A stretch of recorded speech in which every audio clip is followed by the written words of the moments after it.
জেরুজালেমের রাত গভীর হয়েছে। প্রধানমন্ত্রী বেঞ্জামিন নেতানিয়াহুর অফিসে একটি ম্লান আলো জ্বলছে। টেবিলে ছড়ানো পুরনো ফাইল, ধুলোমাখা কাগজের গন্ধে ভরে আছে ঘর।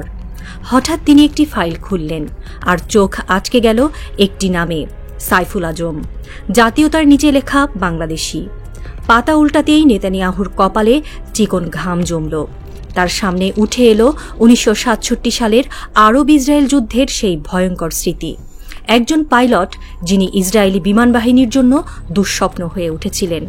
4টি যুদ্ধবিমান ধ্বংস, একটি রেকর্ড যা আজও কেউ ভাঙতে পারেনি। ফাইলে লেখা ইসরায়েলের ব্যাপক ক্ষতি সাধনকারী এই বাংলাদেশি পাইলট ছিলেন অপ্রতিরোধ্য। নেতানিয়াহুর হাত কাঁপল। ইসরায়েলের জন্য তিনি ছিলেন আতঙ্ক, কিন্তু মানবতাবাদীদের কাছে একজন হিরো। কারণ সাইফুল আজম লড়েছিলেন মজলুমদের পক্ষে, নিপীড়িতদের জন্য আকাশের ঢাল হয়ে।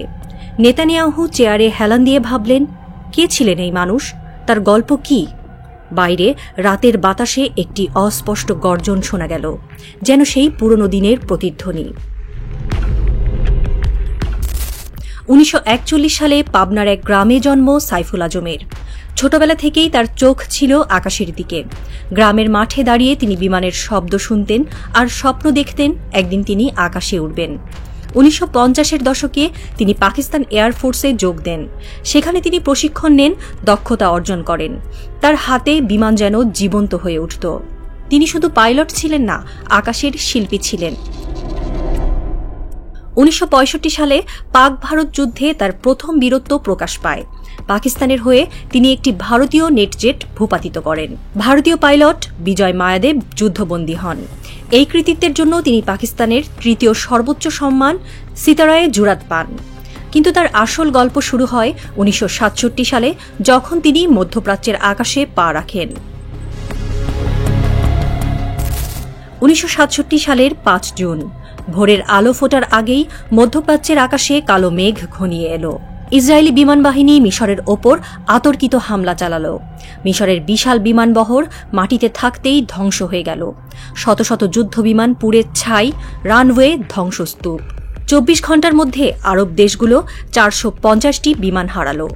মিশরের পর ইসরায়েলের লক্ষ্য হল জর্ডান, একটি দুর্বল দেশ। জর্ডানের কাছে ছিল মাত্র 24টি ব্রিটিশ হকার হান্টার। ইসরায়েলের সুপারসনিক জেটের কাছে এগুলো ছিল প্রায় অকেজো, পাইলটেরও অভাব। কিন্তু সেই অসম যুদ্ধে আকাশে উড়লেন সাইফুল আজম।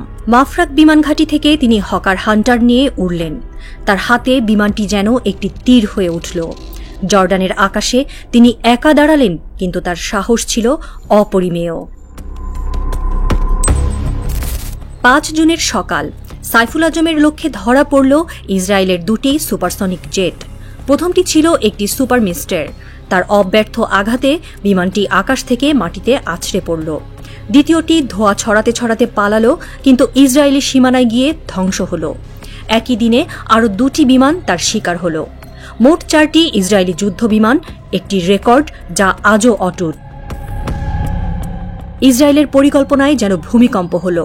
4টি বিমান হারিয়ে তারা হতবাক। জর্ডানের আকাশে সাইফুল ছিলেন মৃত্যুর দূত। তার হাতে হকার হান্টার যেন অপ্রতিরোধ্য অস্ত্র হয়ে উঠেছিল। জর্ডান সরকার তাকে হুস্তামি ইস্তেকলাল সম্মান দিল। জর্ডানিরা বলে, সাইফুল না থাকলে জর্ডান মানচিত্র থেকে মুছে যেত। তিনি শুধু বিমান ধ্বংস করেননি, একটি জাতির স্বাধীনতা রক্ষা করেছিলেন। পরদিন 6 জুন সাইফুলের দায়িত্ব পড়ল ইরাকের বাগদাদে। 7 জুন ইসরায়েলি বিমান বাহিনী বাগদাদ ও আল ওয়ালিদ ঘাঁটিতে হামলা চালাল। 4টি ভেটর বোম্বার আর 2টি মিরেজ 3C জেট নিয়ে তারা এলো। ইসরায়েলি ক্যাপ্টেন গিডিয়ন ড্রোরের নেতৃত্বে হামলায় সাইফুলের উইংম্যান নিহত হলেন। 2টি ইরাকি বিমান ধ্বংস হল, কিন্তু সাইফুল পিছু হটলেন না। তার অব্যর্থ লক্ষ্যে ধরা পড়ল ড্রোরের মিরেজ 3C। আকাশে আগুনের ফুলকি ছড়িয়ে বিমানটি ধ্বংস হল। ড্রোর বাঁচার পথ না পেয়ে যুদ্ধবন্দী হলেন। ইসরায়েল তাকে ফিরিয়ে আনতে হাজার হাজার জর্ডানি ও ইরাকি বন্দীকে মুক্তি দিতে বাধ্য হল। 72 ঘণ্টার মধ্যে সাইফুল 3টি ইসরায়েলি বিমান ভূপাতিত করে ইতিহাস গড়লেন। ইরাক তাকে নাত আল সুজা সম্মান দিল।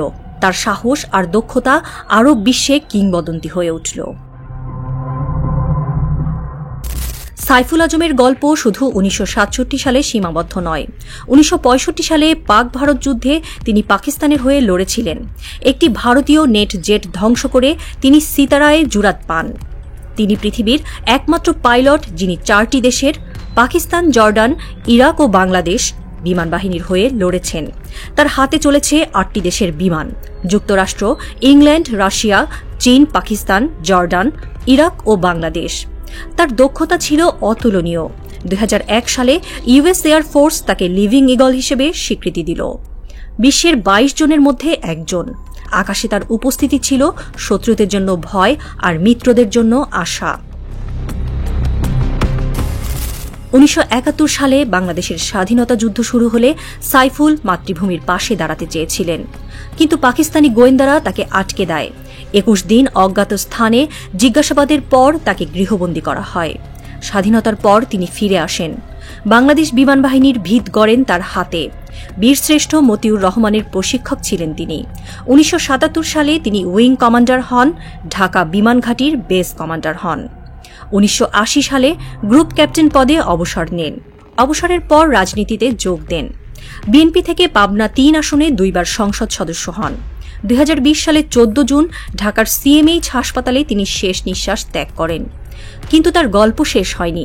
ফিলিস্তিনিরা আজও তাকে শ্রদ্ধায় স্মরণ করে। বিশেষজ্ঞরা বলেন, সাইফুল ছিলেন একটি যুদ্ধের প্রতীক। বাংলাদেশ বিমান বাহিনীতে আজও তার নাম গুঞ্জরিত হয়। সাইফুল আজমের বীরত্ব শুধু যুদ্ধের গল্প নয়, মানবতার গল্প। ফিলিস্তিনি অধ্যাপক নাজির সৌকরি বলেন, তিনি জেরুজালেমের জন্য লড়েছিলেন, ফিলিস্তিনকে ভালোবাসতেন। 1967 সালে তিনি যে প্রতিরোধ গড়েছিলেন তা আরব বিশ্বের মানুষের আশা জাগিয়েছিল। তার হাতে ধ্বংস হয়েছিল ইসরায়েলের আগ্রাসনের স্বপ্ন। ফিলিস্তিনিরা প্রতি বছর 14 জুন তাকে স্মরণ করে। তার নাম তাদের কাছে একটি প্রতিশ্রুতি, মজলুমদের পক্ষে যে কেউ দাঁড়াতে পারে। আজ ঢাকার আকাশে বুড়িগঙ্গার তীরে রাত গভীর হচ্ছে। একটি পুরনো বাড়ির ছাদে কয়েকজন তরুণ দাঁড়িয়ে। দূরে বিমানবন্দরের আলো ঝিকমিক করছে। একজন বলে উঠল, সাইফুল আজমের মতো কি কেউ আবার আসবে? বাতাসে একটি গর্জন ভেসে এলো। একটি বিমান উড়ছে। এটি শুধু শব্দ নয়, একটি প্রতিশ্রুতি। হয়তো এই মাটিতে আবার জন্ম নেবে এক সাইফুল, যিনি আকাশে বাংলাদেশের নাম আবারও উজ্জ্বল করবেন, মানবতার জন্য লড়বেন আর শত্রুদের জন্য দুঃস্বপ্ন হয়ে উঠবেন। রাতের তারারা নীরবে সাক্ষী থাকল, আর বুড়িগঙ্গার জলে প্রতিফলিত হল একটি নতুন স্বপ্নের আলো।